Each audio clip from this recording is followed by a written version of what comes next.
অনুকূল আবহাওয়া এবং উপযুক্ত মাটি থাকায় বাংলায় ব্যাপকভাবে ক্যাপসিকাম চাষের সুযোগ রয়েছে। স্থানীয় বাজারে চাহিদা পূরণ করেও উদ্ভিদ ফসলটা বিভিন্ন রাজ্যে বিভিন্ন বিদেশে রপ্তানি করা যেতে পারে। বাজারে চাহিদার তুলনায় কম যোগান থাকার ফলে সবসময় এর বেশ দাম পাওয়া যায়। ক্যাপসিকাম চাষ সবচেয়ে ভালো হয় শীতকালে এবং আগাম ক্যাপসিকাম চাষ করে প্রচুর অর্থ লাভ করা যায়। আগাম ক্যাপসিকাম চাষ করতে হলে চারা তৈরি করতে হবে তাড়াতাড়ি এবং শ্রাবণ ভাদ্র মাসে বীজতলায় চারা তৈরি করে ভাদ্র আশ্বিন মাসে মূল জমিতে লাগানো উচিত, কারণ শীতকালে ক্যাপসিকাম চাষ খুব ভালো হয়। আপনিও খুব সহজ পদ্ধতিতে ক্যাপসিকাম চাষ করতে পারেন। ক্যাপসিকামের উল্লেখযোগ্য জাত California wonder, yellow wonder, golden summer ইত্যাদি উল্লেখযোগ্য জাতগুলো চাষ করতে পারলে প্রচুর ফলন পাওয়া যায়। চারা তৈরি খোলামেলা উঁচু জায়গায় যেখানে সারাদিন রোদ পায়, জল দাঁড়ায় না, অথচ সেচের সুবিধা আছে, সেখানে এই চারা তৈরি করবেন। জৈব পদার্থযুক্ত দোআঁশ মাটিতে চারা ভালো হয়। বীজ বোনার 15 দিন আগে বীজতলায় মাটি গভীরভাবে খুঁড়ে নিতে হবে।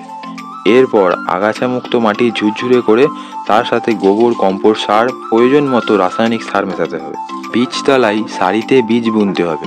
বীজ থেকে বীজের দূরত্ব 1 থেকে 1.5 ইঞ্চি এবং সারি থেকে সারির দূরত্ব 2 থেকে 2.5 ইঞ্চি হতে হবে। বীজ বোনার আগে বীজ শোধন করে নিতে হবে। বর্ষার হাত থেকে বীজতলা রক্ষা করার জন্য 4 থেকে 5 ফুট উঁচু পলিথিন দিয়ে ছাউনি করে দিতে হবে। চারার দূরত্ব ও বীজের হার সারি থেকে সারির দূরত্ব 2 ফুট এবং চারা থেকে চারার দূরত্ব 1.5 ফুট হতে হবে। বিঘা প্রতি 50 গ্রাম এবং হেক্টর প্রতি 375 গ্রাম বীজ লাগে।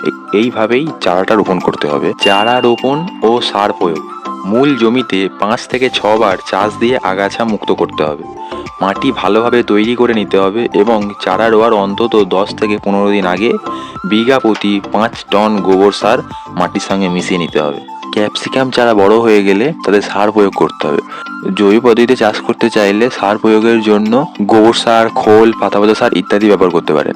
তাতেও যদি না হয় তখন রাসায়নিক সার urea, DAP, MOP, potash, phosphate এই ধরনের সারগুলো প্রয়োগ করতে পারেন। চাষের পরিচর্যা সুস্থ সবল গাছ এবং অধিক ফলন পাওয়ার জন্য সযত্ন পরিচর্যা অত্যন্ত জরুরি। নিয়মিত গোড়ায় মাটি দেওয়া, জলসেচ, আগাছা নিয়ন্ত্রণ এবং প্রয়োজনে রোগ ও কীটনাশক ওষুধ প্রয়োগ করতে হবে। আগাছামুক্ত পরিচ্ছন্ন জমিতে রোগ পোকার আক্রমণ কম হয় এবং ফলন বেশি পাওয়া যায়।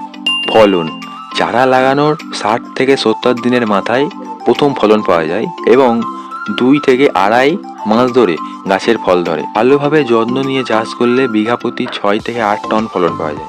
হাইব্রিড জাতের ক্যাপসিকাম বীজের দাম অত্যাধিক হলেও ফলন বেশি হওয়ায় লাভও বেশি হয়। আজকের এই ভিডিওটি এই পর্যন্তই। ভিডিওটা ভালো লেগে থাকলে অবশ্যই লাইক করবেন এবং আপনার পরিজনদের মধ্যে ভিডিওটা শেয়ার করতে পারেন। ধন্যবাদ।